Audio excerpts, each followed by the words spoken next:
नमस्कार, आप देख रहे हैं यूपी मांगे उत्तर। यूपी बीजेपी के नए प्रदेश अध्यक्ष का नाम करीब फाइनल हो चुका है। प्रदेश अध्यक्ष पद के लिए पंकज चौधरी के अलावा किसी और ने नामांकन ही नहीं किया। तो इसका मतलब यह है कि अगले प्रदेश अध्यक्ष जो हैं वो पंकज चौधरी होने वाले हैं और कल इसका ऐलान किया जाएगा औपचारिक तौर पर।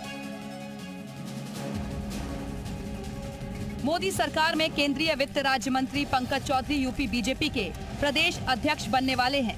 बस नाम का औपचारिक ऐलान होना बाकी है। यूपी बीजेपी प्रदेश अध्यक्ष के लिए केंद्रीय मंत्री पंकज चौधरी ने नामांकन दाखिल कर दिया है। इस पद के लिए सिर्फ पंकज चौधरी ने ही नॉमिनेशन दाखिल किया है। हम लोग भारतीय जनता पार्टी के कार्यकर्ता हैं और समय समय पर जिम्मेदारियां बदलती रहती हैं और पार्टी जो भी जिम्मेदारी होती है उसको बखूबी निभाने का हम लोग। पंकज चौधरी के प्रस्ताव को में मुख्यमंत्री योगी आदित्यनाथ रहे। यूपी के दोनों डिप्टी सीएम केशव प्रसाद मौर्य और ब्रजेश पाठक के अलावा पूर्व केंद्रीय मंत्री स्मृति ईरानी, यूपी के मंत्री स्वतंत्र देव सिंह, सूर्य प्रताप शाही, सुरेश कुमार खन्ना और बेबी रानी मौर्य पंकज चौधरी के प्रस्तावक बने। पार्टी ने जातीय समीकरण के हिसाब से प्रस्तावक बनाए। पंकज चौधरी ओबीसी वर्ग से ताल्लुक रखते हैं, कुर्मी समुदाय से आते हैं। सरकार और संगठन में उनकी अच्छी पकड़ है। पार्षद के रूप में उनका सफर शुरू हुआ था, फिर गोरखपुर के मेयर भी बने। महाराजगंज लोकसभा से 7 बार सांसद चुने जा चुके हैं। ऐसा माना जा रहा है कि ओबीसी वर्ग और कुर्मी समाज को साधने के लिए बीजेपी ने 2027 के विधानसभा चुनाव से पहले बड़ा दांव खेला है। विशाल रघुवंशी के साथ तुषार श्रीवास्तव, लखनऊ जी मीडिया। जी, उत्तर प्रदेश उत्तराखंड ने सबसे पहले ये खबर आपको दिखाई थी। हमने सबसे पहले आपको बताया था जी उत्तर प्रदेश उत्तराखंड में हमने आपको बताया था कि अगले प्रदेश अध्यक्ष पंकज चौधरी होंगे और उनसे खास बातचीत भी हमारे सहयोगी ने की है। 7 बार के सांसद पंकज चौधरी अब उत्तर प्रदेश बीजेपी के नए प्रदेश अध्यक्ष होंगे और सबसे बड़ी बात है कि प्रदेश अध्यक्ष के तौर पर उनकी ये पहली पारी होगी। केंद्र में तो मंत्री वो कई बार रहे, लेकिन जो है इसी तौर पर है पंकज चौधरी की बड़ी जिम्मेदारी है क्योंकि आगामी दिनों में चुनाव हैं। सर, केंद्र में तो आप मंत्री रहे, बड़ी जिम्मेदारी है, वित्त का विभाग रहा, अब जिम्मेदारी कैसे देखेंगे?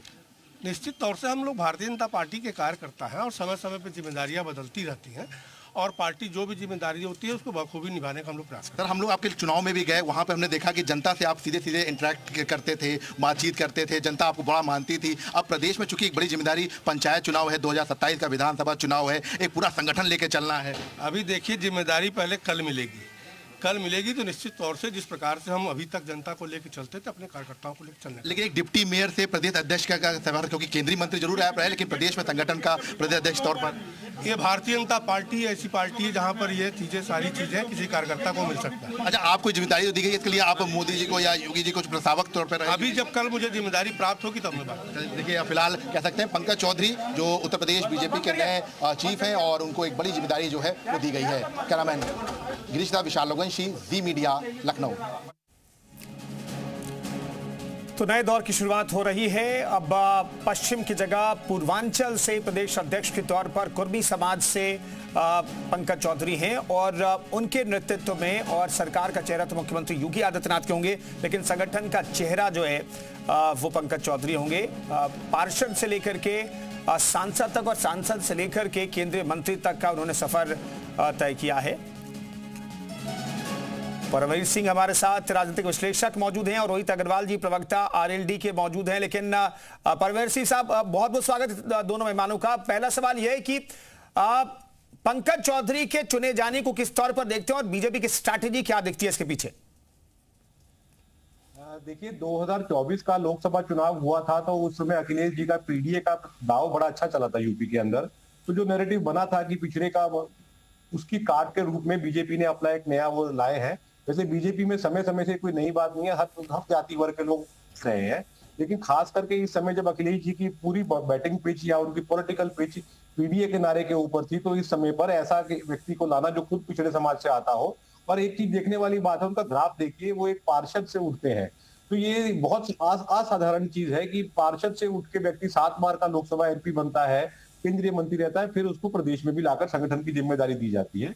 और वास्तविक तौर में ये किसी अगर कहा जाता है कि अंत्योदय की योजना की जब पीछे से बिल्कुल नीचे की स्ट्रेटेजी से किसी आदमी को ऊपर लाना, तो ये बड़ा मैसेज दिया गया है बीजेपी की तरफ से समाज पब्लिक के अंदर, यूपी की जनता के अंदर और अपने काडर के अंदर भी खास करके, कि कोई भी साधारण व्यक्ति कुछ भी बन सकता है बीजेपी के अंदर।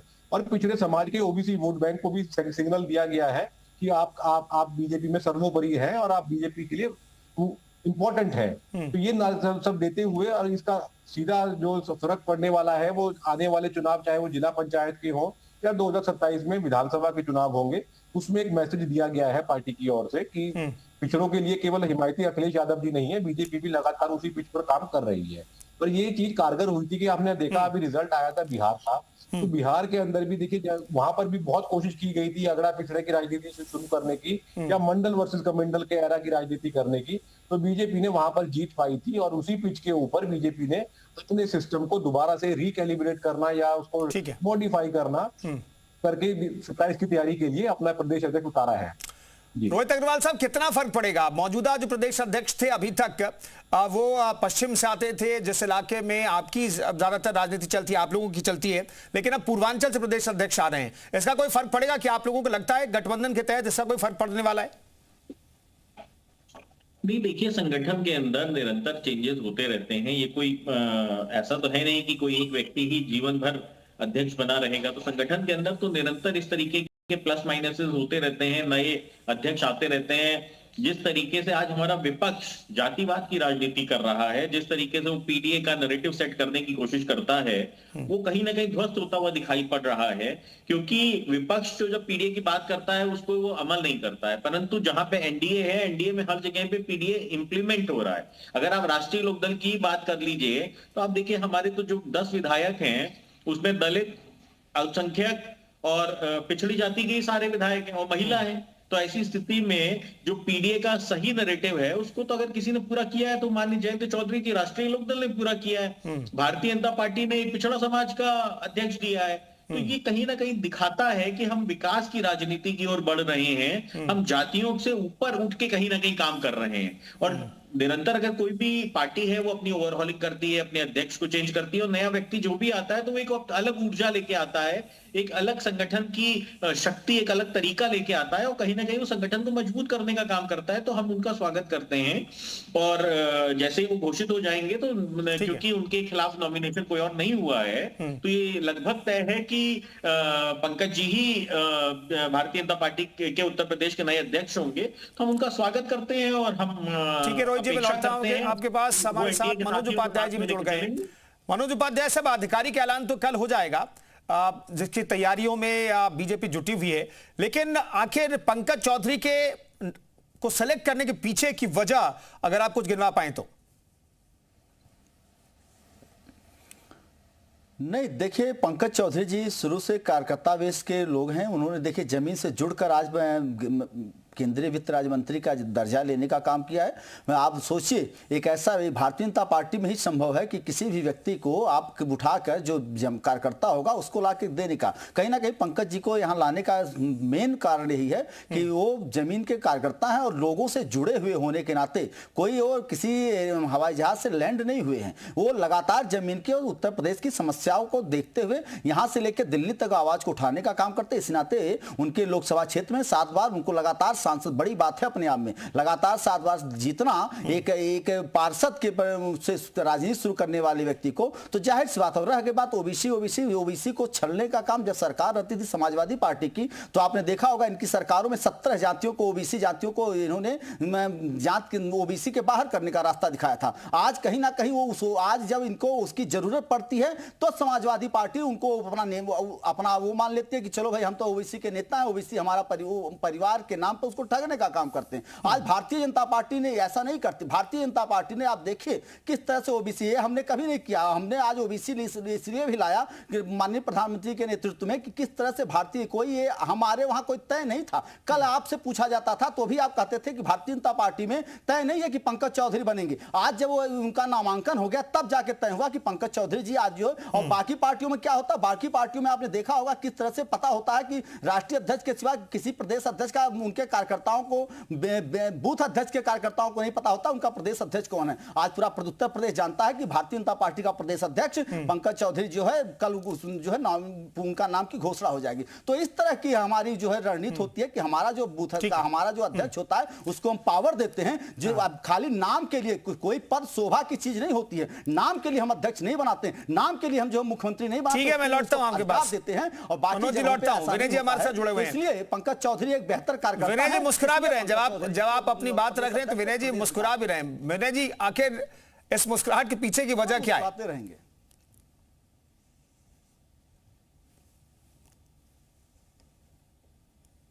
अभी हमारे मित्र कह रहे थे कि पूरे प्रदेश की जनता को पता रहता है कि जब हम घोषणा करते हैं, अरे काफी महीने हो गए, साल हो गए, पूरा प्रदेश तो ये जानने का ही प्रयास कर रहा था कि आपके प्रदेश अध्यक्ष कौन होंगे। लेकिन ये एक म्यान में दो तलवार, गोरखपुर में एक म्यान में दो तलवार, और प्रस्तावक बने योगी जी। हमें मालूम है कि कलेजे पे पत्थर रख करके कैसे साइन किया होगा उन्होंने। मैं उनके अंतरात्मा को समझ सकता हूँ। बात हुई थी और यह नहीं, आपसे बात हुई थी क्या? मैंने आपको डिस्टर्ब नहीं किया। अरे दर्द क्यों हो रहा था? थोड़ा सा और लीजिए ना। नहीं, दर्द नहीं, और आप झूठ दवा भी देंगे आपको। आपको हम दवा भी देंगे। झूठ परोसने का काम कर रहे हैं। नहीं, आप दवा क्या देंगे? आप दवा खाते रहिए। आपसे बात हुई क्या झूठ पत्थर की बात? अरे झूठ की आप कोई साक्ष्य तो दीजिए। आप एक रिस्पेक्ट चैनल पे, राष्ट्रीय चैनल पे बैठ रहे हैं, आप झूठ बोलते हैं। शर्म नहीं लगती आपको? अभी तो मैंने भी दो ही शब्द बोला है। शर्म नहीं लगती इस बात के लिए? साक्ष्य दीजिए ना। कहाँ शर्म तो आपको नहीं आती, बेशर्मी की सीमा आप लोग पार कर चुके हैं। शर्म नहीं आती आप लोगों को? किस तरह से ये क्या है? मनोज जी थोड़ा धैर्य रखिए। मनोज साहब दोबारा लौटूंगा आपके पास। कुंदन जी, आप इस बात को देखिए। नहीं, ठीक है, इस पर आप काउंटर कीजिएगा। क्या इनसे मैं कह रहा हूं कि इस पर आप काउंटर कीजिएगा। एक म्यान में दो तलवार, किस तरह से विनय जी कह रहे हैं, इस पर आप काउंटर कीजिएगा। मैं आपको मौका दूंगा। विनय जी, अपनी बात खत्म कीजिएगा प्लीज। हाँ, जेपी भाई इनसे कहिए थोड़ा सा और धैर्य बनाए रखें। अभी उसके बाद और दर्द और होगा, हम मानते हैं। जिस तरीके की स्थिति आज उत्तर प्रदेश के अंदर है, केंद्र किस तरीके से टकरा रहा है, क्या किसको पता नहीं है? प्रदेश में किसको नहीं पता, देश में किसको नहीं पता कि केंद्र कहीं न कहीं आज टकरा रहा है? कि सारी सूचना क्या मीडिया को नहीं है? सबको पता है।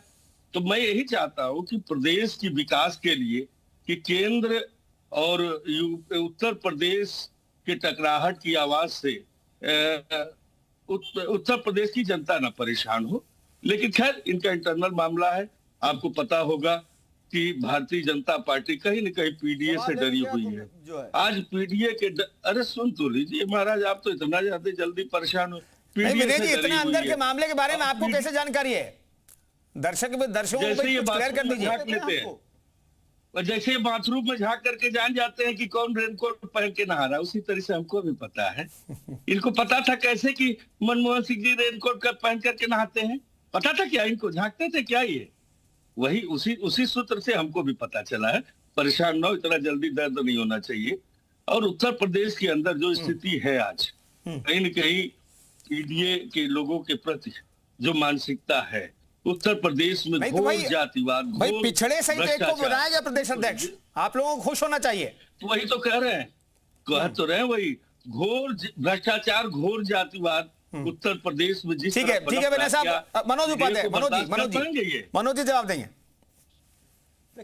देखिए किस तरह से झूठ बोलने का, बिना सास के, बिना सिर पैर के बात करने का अखिलेश यादव या उनकी पूरी टीम का होता है। इनके पास ये लग रहा है कि जिस प्रकार से मुलायम सिंह यादव जी के हाथ से मैच छीन के धक्का देते थे अखिलेश यादव, इस तरह की घटना दिखाई दे रही, मंच पे दिखाई दे रही। इन्होंने कहा मीडिया दिखा रही, मीडिया बताए कौन सी मीडिया दिखाई कि योगी आदित्यनाथ जी के सिर पे पत्थर है। इनको शर्म लग रही है इस बात को कहते हुए। बिना सास के बात करते अखिलेश यादव का समाजवादी का दफ्तर है क्या? दफ्तर है क्या?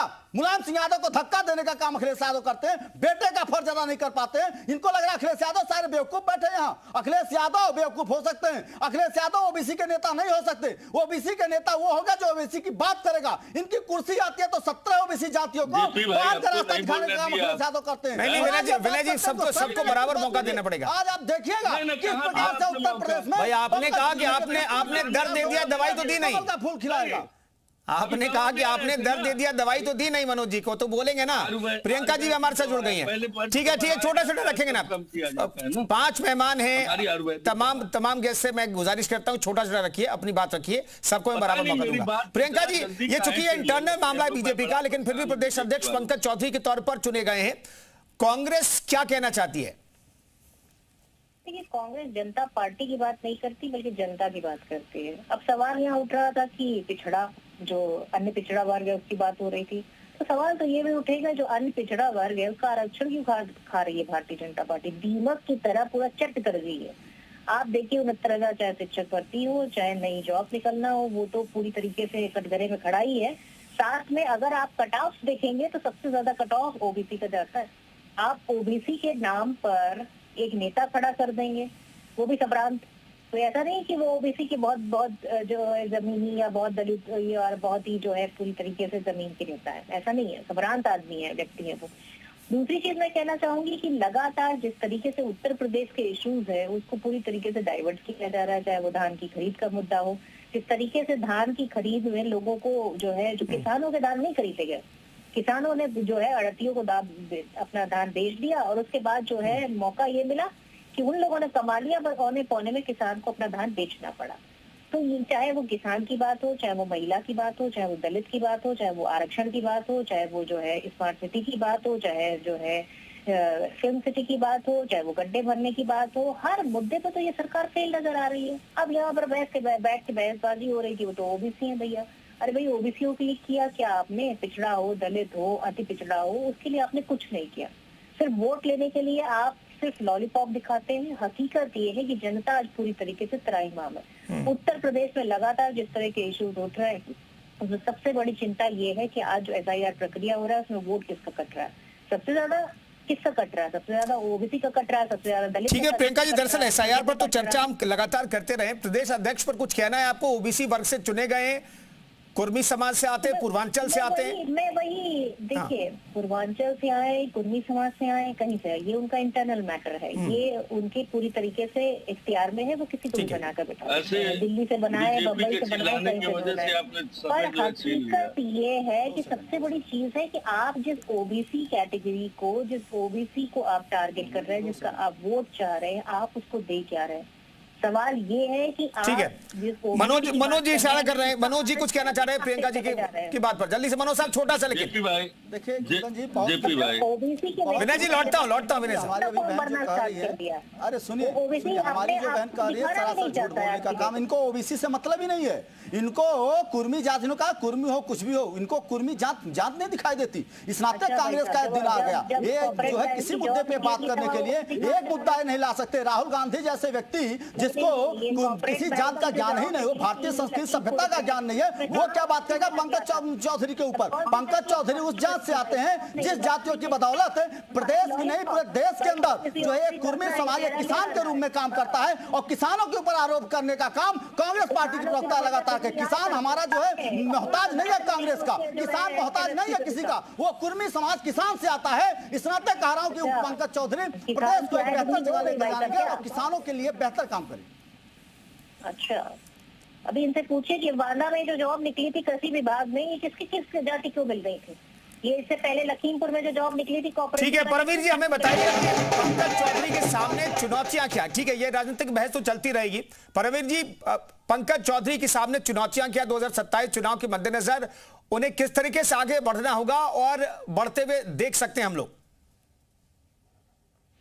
2024 के लोकसभा की छाप आज यूपी पे पूरी तरह से अभी है, वो खत्म नहीं हुई है। तो सबसे बड़ा चुनाव मुझे लगता है चुनौती तो यही होगी कि 2027 के चुनाव में कैसे प्रदर्शन करते हैं वो, और 26 का अपना चुनाव है, जिला पंचायत का चुनाव सामने है। उसके अलावा जो एक नैरेटिव फैलाया गया था अगड़ा वर्सेस पिछड़ा का, या पीडीए का नारा देके जो समाज के अंदर एक फूट डालने की कोशिश की गई थी, उस फाई को पाटना भी बहुत मुश्किल होगा, क्योंकि ये बहुत बाद तक हो चुकी है। अब देखिए आज यूपी में माहौल क्या है कि कहीं कोई नौकरी निकलती है या कोई घटना होती है तो सब लोग उस व्यक्ति की पहले जाति खोजते हैं, उसके हमें करना क्या है उसके लिए वो कोई बात नहीं कर रहा है, लेकिन उसकी जाति खोजी जा रही है। ये बहुत अच्छी प्रयास किया गया था कि मंडल वर्सेस कमंडल एरा की लड़ाई समाज के अंदर फिर से बोधी गई थी। जाति इस समय कहते हैं ना, वो टीवी पर ऐड आता है आजकल क्या चल रहा है, आजकल फॉग चल रहा है, तो आजकल जाति चल रही है, आदमी से आगे उसकी जाति चल रही है। मुझे लगता है ये भी बड़ी चुनौती होगी कि आप हम सब यूपी के नागरिक हैं, तो यूपी के लिए सबके लिए जो समस्या मेरी है वही आपकी है, तो सबके लिए बराबर काम करना होगा। तो इस खाई को पाटना भी मुझे लगता है उनके लिए एक चुनौती होगी, इसके ऊपर उन्हें पार पाना होगा और यहीं से अगला रास्ता भी निकलेगा। क्योंकि मैं बस कंक्लूड करूंगा, कोई भी एक जाति ऐसी नहीं है जो अपने दम पे किसी व्यक्ति को एमएलए भी बना दे, किसी भी लोकसभा से, किसी भी विधानसभा से, किसी भी लोकसभा से। सब समाज का जहां साथ होगा वहीं पर बात बनेगी। जी विनय जी, दरअसल पीडीए समाज से ही तो आए हैं पंकज चौधरी साहब, पिछड़ा समाज से आए हैं, तो इसके लिए तो बधाई देना चाहिए बीजेपी को आपको। मैं तो बधाई दूंगा, वो बने हैं पीडीए समाज से। बस इतने ही हम चाहूंगा कि माननीय मुख्यमंत्री योगी आदित्य महाराज जी भी बधाई दें, पहली चीज। रही बात पीडीए और वो तो प्रस्तावक थे, बधाई देने और मुलाकात करने गए हैं पंकज चौधरी साहब। अरे उनसे पूछिएगा कभी कि किस दर्द से उन्होंने वो गए प्रस्तावक में। खैर ये तो इंटरनल मामला है उनका। हमारे यहाँ 8 सांसद कुर्मी समाज से हैं, आपको बता दें, और हमारे राष्ट्रीय अध्यक्ष खुद पिछड़े समाज से आते हैं, जिन्होंने अपने जाति की फर्जी सर्टिफिकेट नहीं बनवाई, न अपनी डिग्री भी फर्जी लगाई है। और हमारे यहाँ प्रदेश अध्यक्ष भी दलित समाज से है। हमारे यहाँ बराबर पीडीए के लिए लड़ाई लड़ी जा रही है, हमारे यहाँ कोई दिक्कत नहीं। पहली चीज। दूसरी चीज, देखिए दूध एक ऐसी चीज होती है, अगर उस दूध को जो चीज पसंद ना हो अगर डाल दीजिए तो दूध फट जाता है। तो उत्तर प्रदेश की सरकार वो दूध है, माननीय योगी आदित्यनाथ जी की सरकार एक विशेष जाति की जातिवादी सरकार, वो उस जात की सरकार है। आपने गलत डाल दिया, वो दूध फट जाएगा। देखिए क्या होता है उत्तर प्रदेश में आने वाले समय में, हम भी देखेंगे, आप भी हैं, उस पर डिबेट करेंगे हम, क्योंकि ये टकराहट रुकने वाली नहीं है। क्योंकि भारतीय जनता पार्टी के लोगों को, माननीय योगी आदित्यनाथ जी महाराज को पिछड़े और दलित अल्पसंख्यक सुहाते नहीं। क्योंकि कभी भी आपने देखा होगा जेपी भाई कि अगर कभी किसी दलित के यहाँ ये जाते हैं तो बाकायदे होटल से खाना आता है, बाकायदे बर्तन नया खरीद करके आता है, तब जाकर के अपनी नौटंकी ये पसार पाते हैं। तो ये क्या जाने पीडीए का मतलब? पीडीए का मतलब क्या है? 69,000 शिक्षक भर्ती देखिए। मनोज जी, पीडीए का मतलब क्या है? मनोज जी अखिलेश यादव का परिवार, समाजवादी पार्टी की भाषा में। लेकिन रह गई बात, ये आज बात करें माननीय मुख्यमंत्री की, जब इनके नेता अखिलेश यादव जाते हैं तो सोफा सेट नया जाता है, सोफा नया जाता है। ये बता दे पीडीए का फुल फॉर्म, ये नहीं बता सकते पीडीए का फुल फॉर्म। ये अखिलेश यादव का परिवार है, यही पीडीए इनका है। इस नाते इनको पच नहीं रहा है कि पंकज चौधरी ओबीसी के नेता कैसे हो सकते हैं, क्योंकि अखिलेश यादव को लगता है कि हम हैं, लेकिन वो ओबीसी समुदाय अखिलेश यादव को नकारा समझ चुका है, वो निकम्मा समझ चुका है। ऐसे निकम्मों को ओबीसी के लोग उनको अपना नेता नहीं मानते।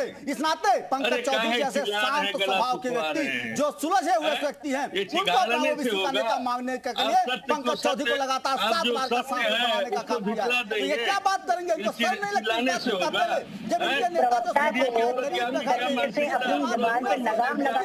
काली हो जाती है, उसके बाद सोफा मंगवाने का काम अगले तब जाके सर्व करो जाके झूठ बोलने के लिए। ठीक है, थोड़ा पानी पीजिए सभी। रोहित जी शांत बैठे, इसलिए मैं उनसे सवाल ले लेता हूं। रोहित जी, चूंकि पीडीए जो है जाति और धर्म आधारित फॉर्मूला है, जिसके आधार पर जीतना चाहते हैं अखिलेश यादव, समाजवादी पार्टी जीतना चाहती है, उसको काउंटर करने के लिए जातीय फॉर्मूला जरूरी है क्या? बिल्कुल नहीं। देखिए ये विकसित भारत हो रहा है, ये एआई का युग है और ऐसी स्थिति में जनता जातियों में बंटना नहीं चाहती है। आज का युवा जातियों के नाम पे राजनीति नहीं चाहता है, आज का युवा विकास के नाम पे राजनीति करना चाहता है। आपको मुद्दों पे बात करनी चाहिए, जो समस्या है जनता की उस पर बात करनी चाहिए और उनका निराकरण होना चाहिए। जब आप पीडीए की बात करते हैं तो बिहार जैसा हालत होगी आपकी, क्योंकि पीडीए का नारा तो लेके आप गए थे ना बिहार के चुनाव में। आपने क्या किया? आपने तेजस्वी यादव को निपटा दिया। तो स्थिति बिल्कुल साफ है कि आज जनता समझ चुकी है पूरी तरीके से कि ये जातियों के नाम पे बांटने वाली पार्टियां, ये जातियों के नाम पे राजनीति करने वाली पार्टियां देश का विकास नहीं कर सकती हैं, क्योंकि इन्होंने लंबे समय तक देश पे राज किया और इन्होंने निराशा ही जनता को दी है। और आज स्थिति साफ है कि जब हम जाति और धर्म से ऊपर उठ के भारत को भारतीय समझ रहे हैं, तब वैसी स्थिति में कहीं ना कहीं विकास की जो डोर है उसको आगे लेके जा पा रहे हैं। हम आज विकसित भारत की बात कर रहे हैं, 2047 के विकसित भारत की बात कर रहे हैं, परंतु ये आज भी देश को ढकेल देना चाहती हैं उन कुरीतियों में, उन जातियों के आधार पे, उन जातियों के नाम पे उलझा के रखना चाहती हैं और देश को पुनः विभाजन और नफरत की राजनीति देना चाहती है, जो कि जनता नकार चुकी है। ये युवा भारत है, ये जातियों के नाम पे राजनीति बिल्कुल भी बर्दाश्त नहीं करेगा। और पीडीए का नारा तो खुद ही इनको क्लियर नहीं है। ठीक है, प्रियंका जी कुछ कहना चाह रही, जल्दी से प्रियंका जी, फिर परमवीर जी के पास मैं जाऊंगा क्योंकि न्यूट्रल जवाब वही देंगे। नहीं, इनको किसानों की बात करनी चाहिए तो किसानों की बात नहीं करेंगे। सबसे बड़ी चीज है ये दुगनी आय के बारे में आप बात नहीं करेंगे। जब विपक्ष में बैठते थे तभी सवाल पूछते थे, अब इनके मुंह में जो है क्या कहते हैं सत्ता की मलाई चिपक रही है। तो नहीं, अब सत्ता की मलाई में चिपक रही है तो अपना आलू का किसान दिखेगा, न धान का किसान दिखेगा, न गन्ने का किसान दिखेगा, कुछ नहीं दिखेगा। किसानों को वोट लेकर आप सत्ता में बैठे हैं, कम से कम किसानों की आय कितनी बात करा करते हैं। अब आई विकास की बात तो भाई, तो विकास के नाम पर ये बता दीजिए कि कितने आईटी सेक्टर यहाँ पे आ गए, कितना इन्वेस्टमेंट यहाँ पे आ गया, कितने यहाँ पर जो है हॉस्पिटल खुल गए, कितने यहाँ पर जो है यूनिवर्सिटीज बन गई, आप बताइए। लेकिन नहीं बता पाएंगे। हकीकत ये है कि ये विकास, प्रियंका जी जो आंकड़े सरकार बताती है उसे तो आप लोग मानते नहीं है। दिक्कत तो ये भी है, जीरो अंडा विकास आप कह रहे हैं कि कहिए, आप कह रहे हैं कि बताइए, लेकिन अभी तो हाल में एक रिपोर्ट आई 16,000 करोड़ से ज्यादा का निवेश हो चुका आईटी सेक्टर में, नए निवेश, लेकिन आप लोग वो आंकड़े मानेंगे नहीं। जेपी भाई अरे सुन तो लिए 62 मेडिकल कॉलेज इन्होंने बताया था, गिना दीजिए कहाँ है। नहीं वो तो मनोज जी गिना देंगे, नहीं वो तो मनोज जी गिना देंगे। इन्होंने तो अपनी रिपोर्ट में ये 62 में हम 4 ही करते गिना दीजिए, छोड़िए जा 2 ही गिना दीजिए। अच्छा आपके घर के आसपास निकल जाएंगे तो गड्ढे दिख जाएंगे। तो रहे चलिए मेडिकल कॉलेज हम नहीं गिनाएंगे। परमवीर जी एक चीज मैं जानना चाहता हूँ, देखिए सत्ता पक्ष है, बीजेपी भी कहती है हमने जाति पर ज्यादा फोकस नहीं करते हैं, लेकिन पंकज चौधरी का सिलेक्शन क्या जाति के को अलग हटाकर किया गया है या फिर जाति भी इंपॉर्टेंट फैक्टर है? ठीक है, पंकज चौधरी पूर्वांचल से आते हैं, बड़े नेता हैं, पार्षद से सांसद बने, वित्त मंत्री रहे, केंद्रीय वित्त राज्य मंत्री हैं, बड़ा कद है, 7 बार चुनाव जीते, लेकिन इसके इतर जो है उनकी जाति का जो टैग है वो इंपॉर्टेंट रोल अदा कर रही थी उन्हें प्रदेश अध्यक्ष बनाने में। प्रश्न मेरे पे है जी परमवीर जी। जी देखिए साहब, इस समय जो था ये उनकी जाति जरूर, इस समय हर एक व्यक्ति की यूपी में ऐसा माहौल बना दिया गया था पीडीए के नारे के बाद कि हर एक व्यक्ति की जाति उससे आगे आगे चल रही है, चाहे वो कहीं पर भी जाए। देखिए कहीं यहाँ आजकल तो अपराधी की जाति भी खोजी जा रही है, तो नेता की जाति कैसे छुपी रह सकती है? मुझे लगता है कि मेरा पर्सनल मानना है कि वो एक बहुत बड़ा कारक बना है, क्योंकि अगर आप देखें ओबीसी जातियों में यादव के बाद सबसे बड़ी वोट बैंक कुर्मी जाति का ही आता है, तो इस चीज ने जरूर कारक का काम किया होगा। लेकिन यहाँ पर एक बात और देखनी जाए होगी कि देखिए नेता, अगर आप ग्राफ किसी नेता का देखते हैं तो आप ये देखिए वो डाउन से नीचे उसका ग्राफ किस तरीके से आता है। एक व्यक्ति जो पार्षद होता है, मैं नहीं मानता कि 90% पार्षद शायद दोबारा पार्षद भी नहीं बन पाते हैं। तो नेता के अंदर एक करिश्माई गुण तो कोई होगा कि पार्षद के बाद वो मेयर भी रहता है, मेयर के बाद एमपी, लगातार एमपी बनता है। तो ऐसा नहीं है कि जमीनी नेता है तभी इतना लंबा राजनीतिक जीवन कोई आता है, राजनीतिक जीवन उसी को मिलता है। तो ये अच्छा एक मतलब सिग्नल जा रहा है पब्लिक के अंदर, सारे प्रदेश के अंदर, कि आपकी जाति का भी ख्याल रखा जा रहा है, लेकिन आपको गुणवान नेता भी दिया जा रहा है। जी विनय जी, कद्दावर नेता हैं आप, कुर्मी समाज से ही बात करें या फिर पूर्वांचल की बात करें, नॉन स्टॉप और लगातार अगर 7 बार कोई सांसद बन रहा है तो बड़ा कद है, और प्रदेश अध्यक्ष का टैग उनके साथ जुड़ जाता है, तो फिर आप लोगों के लिए क्या मुश्किलें पैदा नहीं होंगी? विनय साहब स्पेसिफिकली जवाब दीजिएगा साहब, भटकाइएगा मत प्लीज। नहीं हम बिल्कुल उनकी उसमें हम कोई प्रश्न नहीं उठा रहे हैं। हम तो बस इतना ही कहे हैं, हमारे बीजेपी के प्रवक्ता को दर्द होने लगा कि माननीय योगी आदित्यनाथ जी महाराज को क्या पसंद थे वो। हम तो ये पूछे थे, ऐसे ही हम पूछे थे क्या ये होम मिनिस्टर साहब की पसंद थे या योगी जी, हम तो ऐसे ही पूछ लिए थे, ऐसी कोई बात नहीं है। रही बात जो है, आपने कह दिया एक बयान में 2 तलवार, ऐसे पूछ लिया आपने कहा एक बयान में 2 तलवार, आपने ऐसे पूछ लिया। मनोज साहब आप ये बताइए, मनोज साहब खंड का क्या विनय साहब ने कुछ कहा, उससे प्रॉब्लम हुई क्या? भाई गिले शिकवे इसी डिबेट में खत्म कर लेंगे। इसकी बौखलाहट है, इसको तो हम लोग अनुभव करते हैं। प्रॉब्लम नहीं, दर्द तो सदन के पटल पे कह दिया भाई कि राहुल गांधी जैसे और जो है टीपू जैसे लोग ऐसे बोलते रहे हमारी सरकारें बनती रहे कि देश के लिए इनको कुछ नहीं करना है, ये देश के लिए आएंगे। राज्यपाल मेडिकल कॉलेज अगर पूछना चाहते हो किसी जिले में, बिना जी सुनिए ध्यान से, किसी जिले में जाकर देखिएगा अगर मेडिकल कॉलेज ना चल रहा हो तो आप बात करिएगा। झूठ बोलने के लिए यहाँ खड़े होकर बात करिए। जनता आज जा रही है, आई का जमाना है, सब कर लीजिए, अगर ना हो तो बात करिएगा। ये सीएल की बात आप करें, कोई भी आईटी सेक्टर देखिए, अरे आप ओबीसी नेता आपको पसंद नहीं है।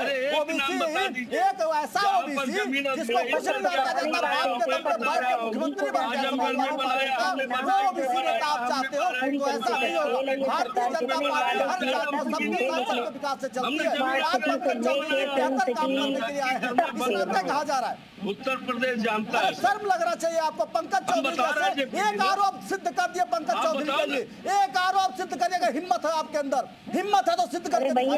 क्या झूठे झूठे बात करेंगे? एक आरोप सिद्ध करिए पंकज चौधरी के ऊपर, 7 बार का सांसद, 2 बार का मुख्यमंत्री है, एक आरोप सिद्ध करवा लीजिए।